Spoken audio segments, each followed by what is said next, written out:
Amigos e amigas, hoje nós vamos falar de um assunto de fundamental importância para a compreensão das mudanças políticas que ocorreram entre 1945 até os nossos dias. Esse assunto ele não é política, mas ele é economia.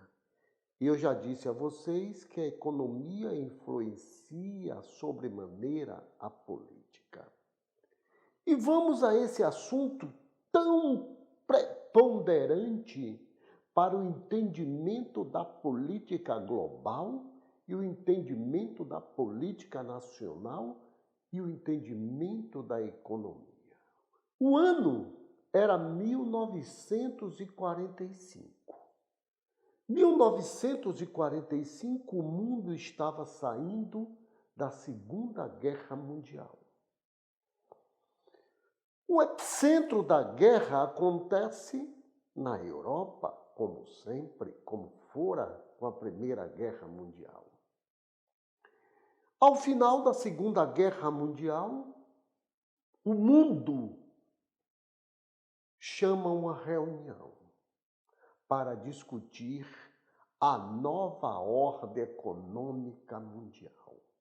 Como deveria ser esta nova ordem econômica depois de quase 6 anos do mundo em guerra? Como deveria ser essa nova ordem? Vamos lá. Antes da Segunda Guerra Mundial, a Inglaterra era a grande potência de então. Foi a nação precursora da Revolução Industrial, do capitalismo liberal. Os Estados Unidos era um país como outro qualquer. Após a Primeira Guerra Mundial, após a Segunda Guerra Mundial, os Estados Unidos da América vendem tantos armamentos que saem dessas duas guerras como a maior potência do mundo,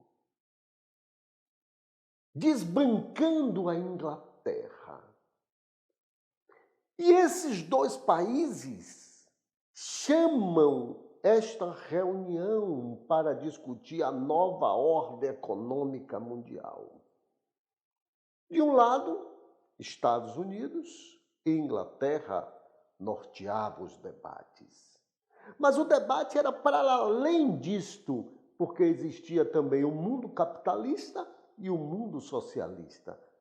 O mundo capitalista liderado pelos Estados Unidos da América e o mundo socialista liderado pela União Soviética, que eu falo já já sobre isto. Mas começam os debates naquilo que no final desta reunião ficou conhecido como o Acordo de Bretton Woods. Bretton Woods. O Tratado de Bretton Woods. Esta reunião acontece nos Estados Unidos da América. De um lado dos Estados Unidos, de outro a Inglaterra. Do lado dos Estados Unidos, o embaixador americano chamado de Henry White coordenava os debates, dava linha aos debates, e todos os países do mundo que participaram da Segunda Guerra Mundial estavam lá representados. Do outro lado, do lado da Inglaterra, estava aquele que foi o maior economista do século XX e que criou o Estado do Bem-Estar Social, John Maynard Keynes. O debate acontece entre esses dois senhores. E o mundo inteiro lá presente. O Brasil estava lá presente. O Brasil estava lá. Na época representado pelo Otávio Gouveia de Bulhões e o jovem economista ainda, Roberto Campos. Todos estavam lá na reunião que deu origem ao Tratado de Bretton Woods. E os debates começam. acalorados. E quais foram as grandes decisões que aconteceram no Tratado de Bretton Woods? Vamos às grandes decisões? Vamos lá. Primeira grande decisão, porque no comércio exterior, exportação e importação, tem que existir uma moeda de conversibilidade mundial. E a grande moeda de conversibilidade mundial, antes da Segunda Guerra Mundial, era a libra esterlina, que era a moeda da Inglaterra, que era a grande potência antes da guerra. Os Estados Unidos saem tão fortalecidos da Segunda Guerra que impõem ao mundo que a moeda de conversibilidade, a partir daquele momento, seria o dólar americano. E o dólar americano passou a ser a moeda de conversibilidade mundial. Os debates continuam. John Maynard Keynes e Henry White puxando todos os debates. A segunda grande discussão. O mundo sai de guerra. Os países estavam desestruturados. E eu preciso criar um organismo de controle das finanças internacionais. Porque os países não tinham moeda em reserva cambial em dólar para pagar, às vezes, os seus compromissos externos. Mas para fiscalizar os desajustes de balanço de pagamentos, o que é balanço de pagamentos? É a liquidação dos compromissos de exportação e importação. Para fazer isso, os Estados Unidos sugerem a criação de um fundo. E este fundo é o FMI, Fundo Monetário Internacional. E qual era a função do FMI?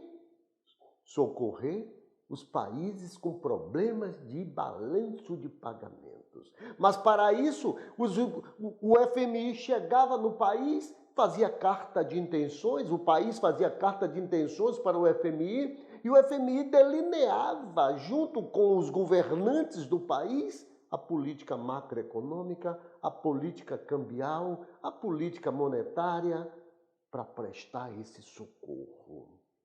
Todos os países que ali estavam se tornavam sócio do FMI.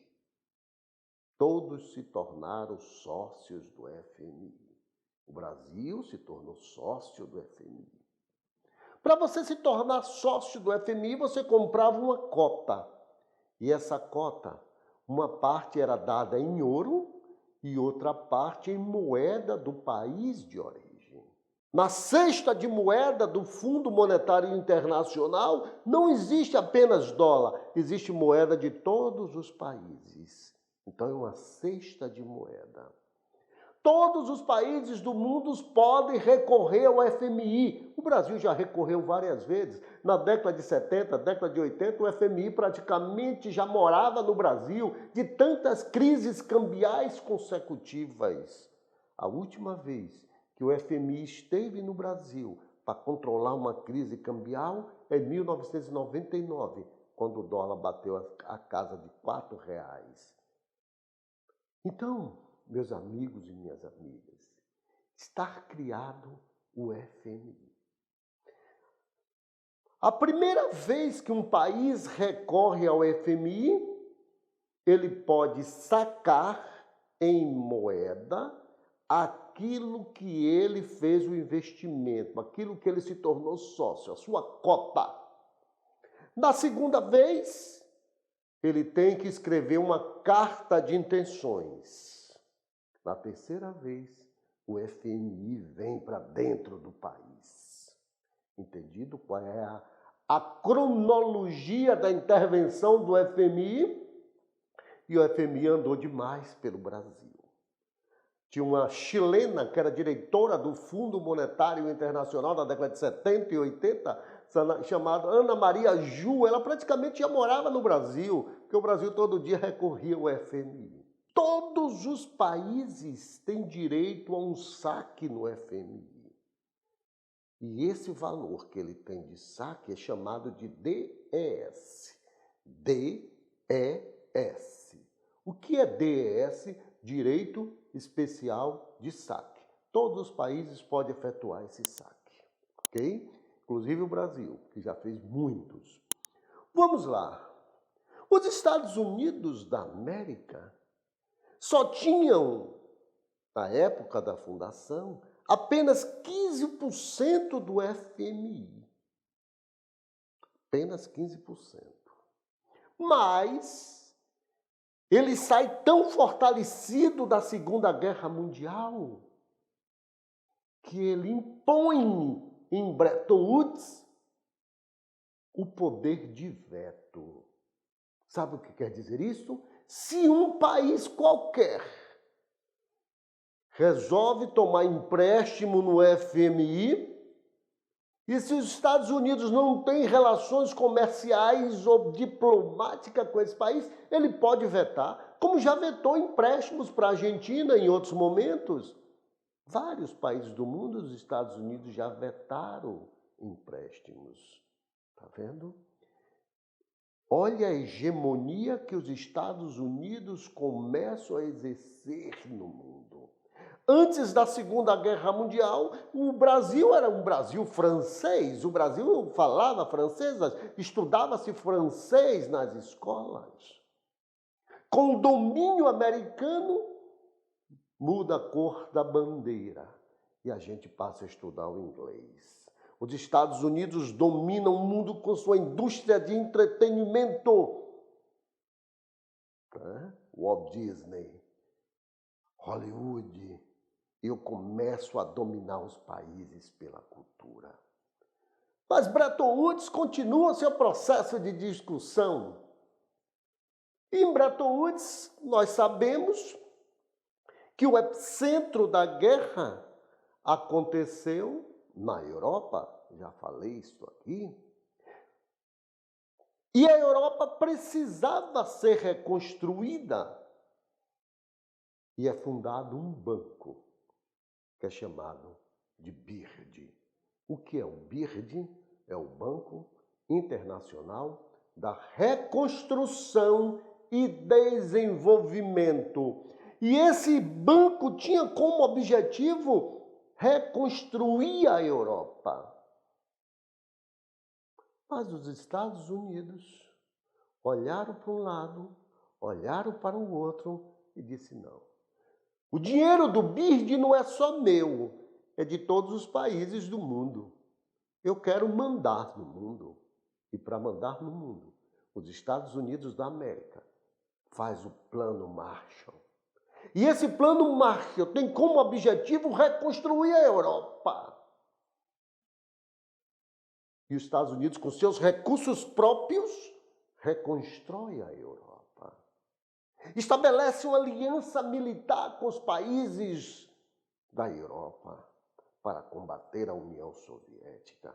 E essa aliança militar tem o nome de OTAN, que é o Tratado do Atlântico Norte, entre os Estados Unidos e os países da Europa.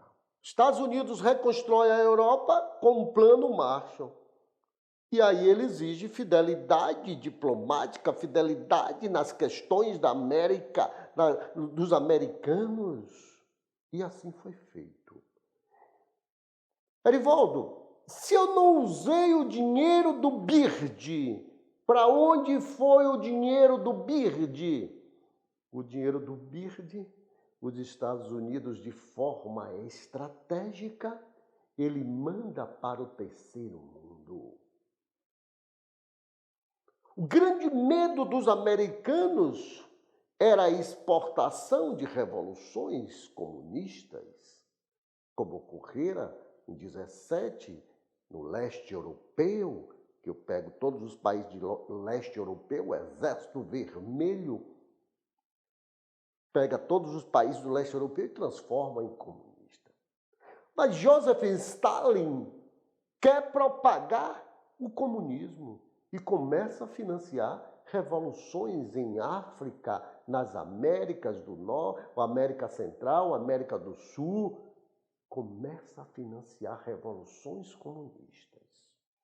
E os Estados Unidos, com medo da propagação comunista, diz, opa, vamos levar dinheiro e desenvolvimento para o terceiro mundo.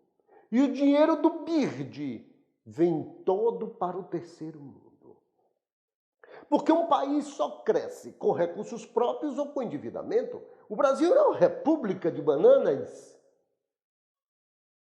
E como é que eu vou buscar esse recurso? Eu vou buscar esses recursos com endividamento. O BIRD entupiu o Brasil de dinheiro. Só foi possível Vargas fazer tanta estatal por esses financiamentos. Está entendendo agora como a política se casa com a economia? Vargas deitou e rolou com recursos abundantes do BIRD. E esse dinheiro veio para fazer hidrelétrica, para fazer estrada, portos, aeroportos, e o Brasil saiu daquilo que era uma roça mentido à besta, o Brasil virou uma nação de verdade. A Revolução Comunista continua se propagando pelo mundo. E em 1959, em plenas barbas do tio Sam, acontece a Revolução Cubana. Ernesto Che Guevara, com Fidel Castro, Camilo Cifuegos, eles implantam em Cuba uma república comunista. Os Estados Unidos vão à loucura. Em plenas barbas, porque Cuba era um balneário americano. Os hotéis de Cuba eram cassinos que os magnatas americanos jogavam. As praias de Cuba eram veraneio dos magnatas americanos. Tudo foi estatizado. Tudo na Revolução Comunista de 1959. E os Estados Unidos redobram a sua atenção na América. E como é que os Estados Unidos redobram sua atenção na América? Empurrando mais dinheiro, mais endividamento. E o banco BIRD, que foi criado lá em Bretton Woods, não era mais suficiente para dar dinheiro. E os Estados Unidos fez, eu dou o dinheiro. E ele cria um banco, que é o BID, que é o Banco Interamericano de Desenvolvimento. Então, eu tenho dois bancos, o BIRD e o BID. O BIRD é o Banco Mundial. O BID é um banco interamericano para financiar as políticas da América. Assustada com a Revolução Cubana, eu empurro dinheiro no Brasil. Foi aí que permitiu a Vargas fazer o que fez.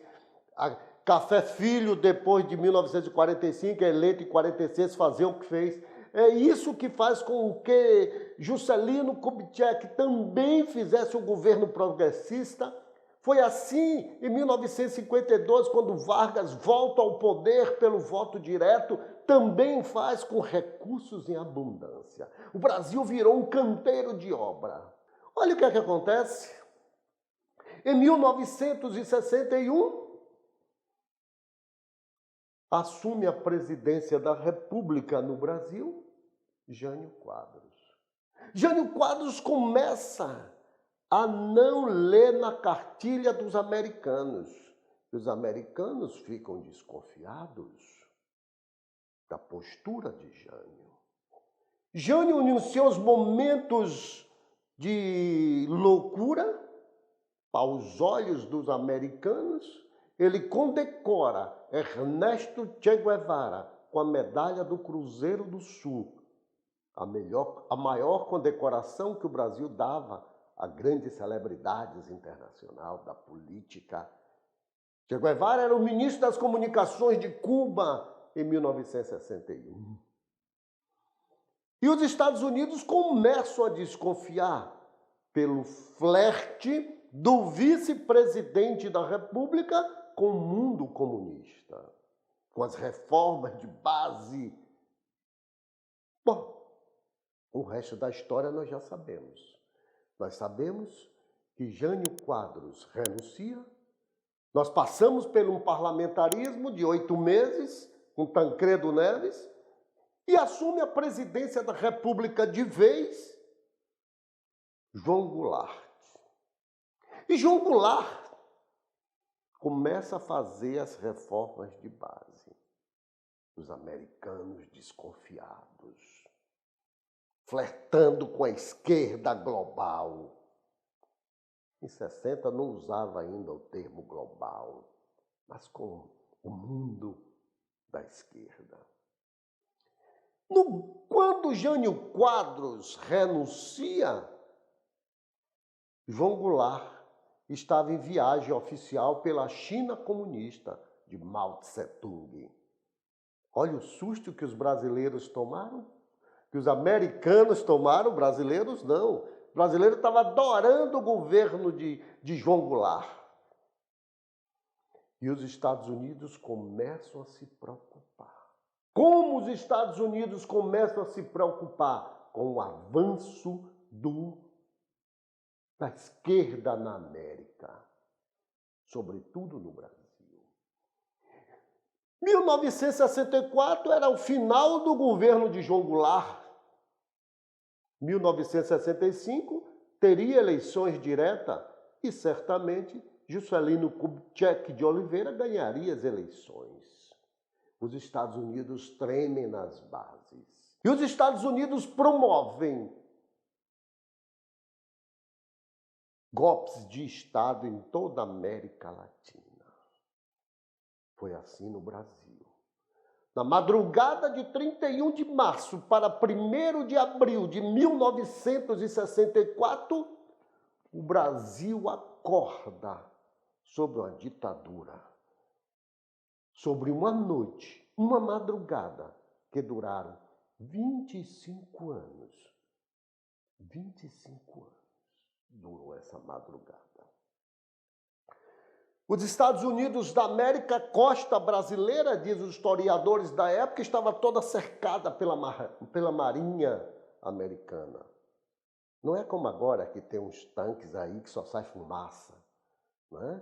Porque os americanos queriam o golpe, queriam as ditaduras na América. E assim foi feito. Os Estados Unidos da América apoia todas as ações da ditadura militar. E eu fiquei entre 1960, olha o hiato, entre 1960 até 1964, sem receber recursos dos americanos. Por quê? Porque os americanos não acreditavam em Jânio, menos ainda em João Goulart. E aí o Brasil ficou um período difícil, desemprego.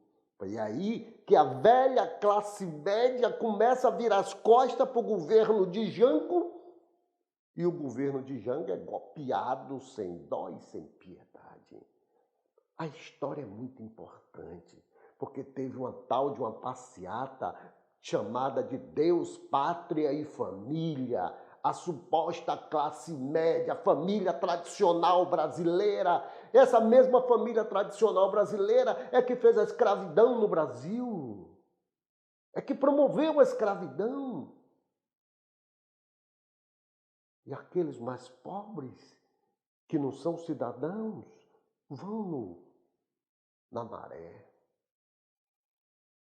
A ditadura teve um apoio, um certo apoio popular, no primeiro momento.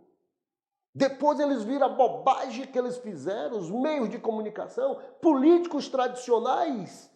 No primeiro momento apoiou a ditadura.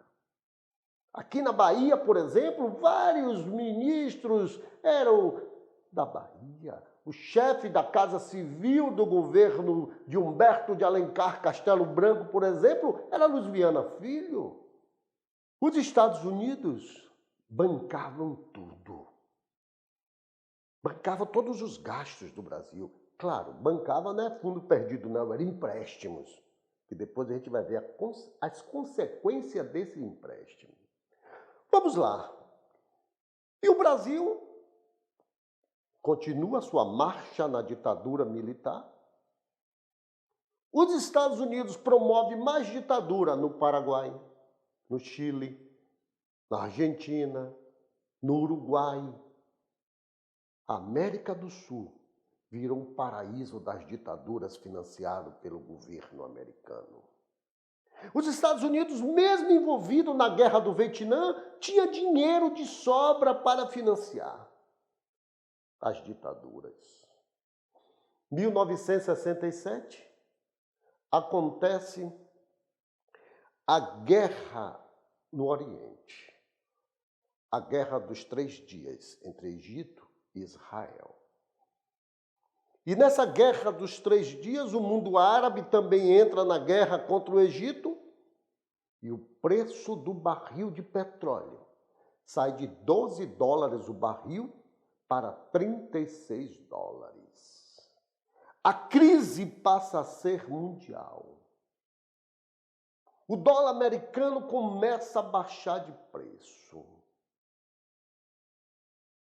E os países que tinham dólar queriam a conversão do dólar em ouro, porque o dólar era lastreado em ouro. As pessoas queriam devolver os dólares para os Estados Unidos e pegar de volta ouro. A situação ficou tão grave que em 1971, os Estados Unidos pressionam o Tratado de Bretton Woods e tira do Tratado de Bretton Woods o padrão ouro. Ou seja, não tem mais lastro da moeda em ouro. Aí acontece uma coisa grave na década de 70, 80, até 90. Os países do mundo, como não tinha mais o padrão ouro, porque eu quero o padrão ouro, eu só posso emitir moeda se eu tiver ouro depositado no Banco Central, o equivalente em ouro. Esse era o limite da emissão de moeda. Eis que o Brasil começou a fabricar moeda que não acaba mais. O resultado foi inflação de 80% ao mês. E os Estados Unidos continuam a sua marcha. São derrotados na Guerra do Vietnã. Em 1974, os Estados Unidos da América enfrentam um processo de impeachment do presidente Richard Nixon. É deposto em 74. A gravidade da situação piora. E os Estados Unidos, em 1979, elegem como presidente da República Ronald Reagan.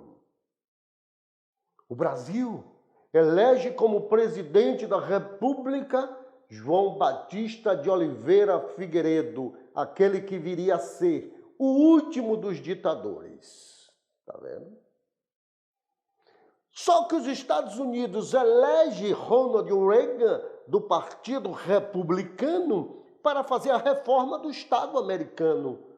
E a reforma do Estado americano foi a completa privatização de tudo que era estatal, da desregulamentação, era o Estado saindo da economia. Enquanto isso, na Pindorama chamada Brasil, eu ainda tinha mais de 1.000 empresas estatais em 79, em 81, 82, 83, 84, mas não tinha mais o dinheiro americano.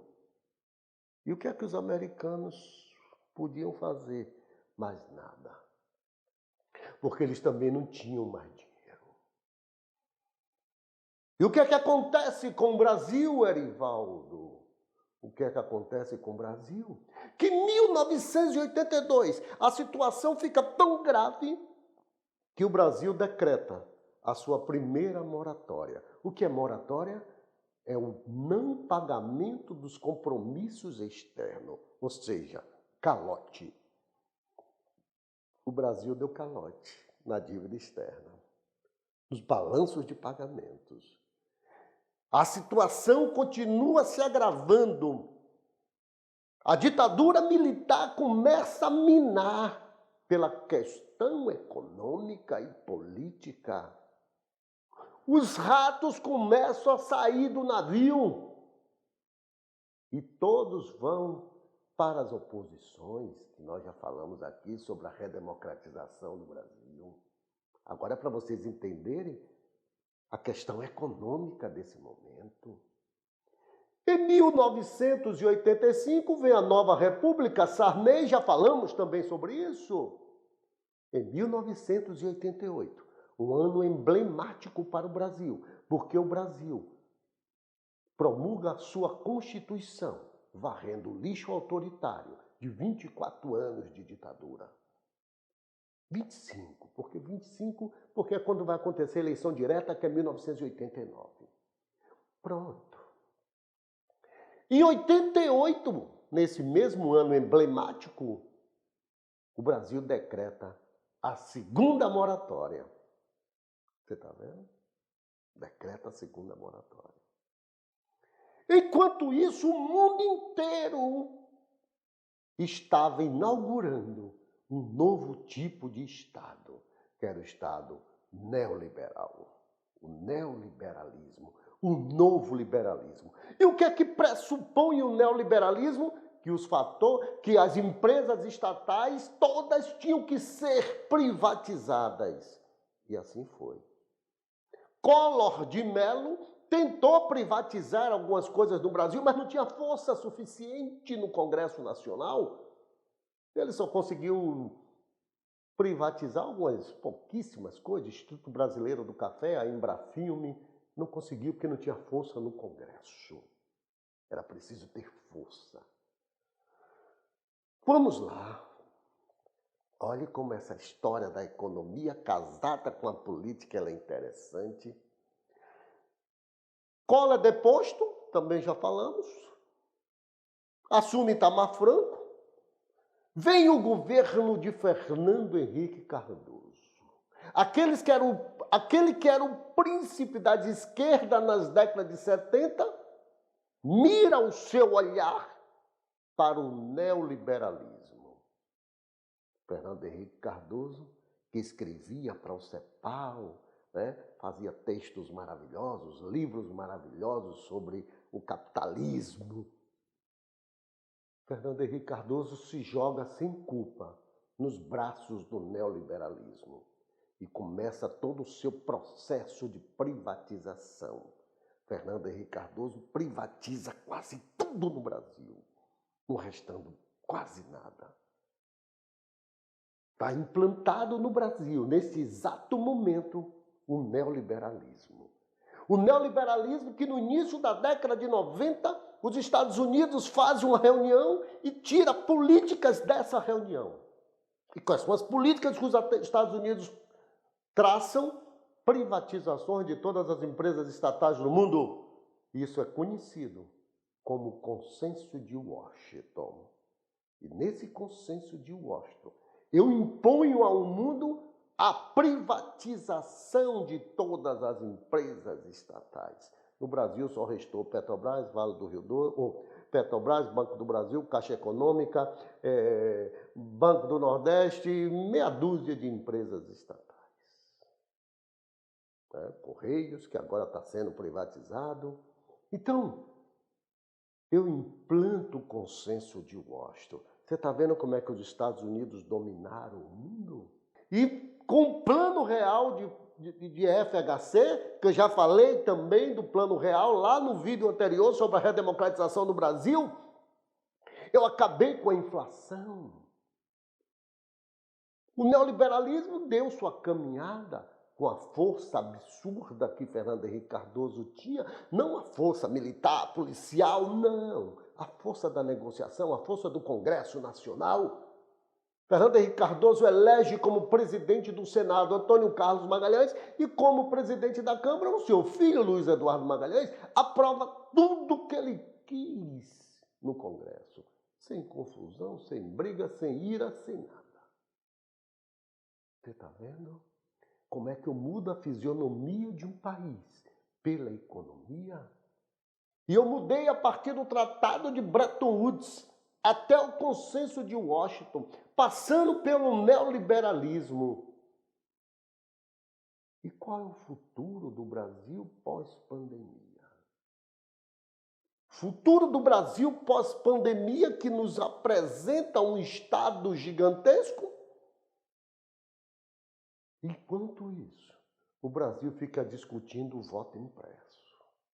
Enquanto isso, o Brasil fica discutindo no Senado, no Congresso, o distritão. Enquanto isso, eu aprovo quase 6 bilhões para o fundo eleitoral. Enquanto isso, um presidente brinca de governar. Enquanto isto, a população passa fome. Enquanto isto, a população faz fila no açougue para comprar osso. Minha gente, vamos acordar. Vamos participar da vida política. Vamos estudar política. Eu não estou mandando você ser vereador, prefeito, deputado, não. Eu estou lhe dizendo estudar. Estudar para ser um cidadão esclarecido, para ser um cidadão de primeiro naipe, para ser um cidadão que saiba debater as coisas desse país e mudar a história desse país.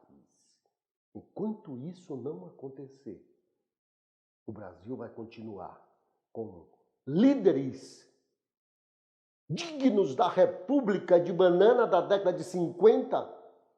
Nós vamos ter presidentes da República indignos de governar o pior município do Brasil.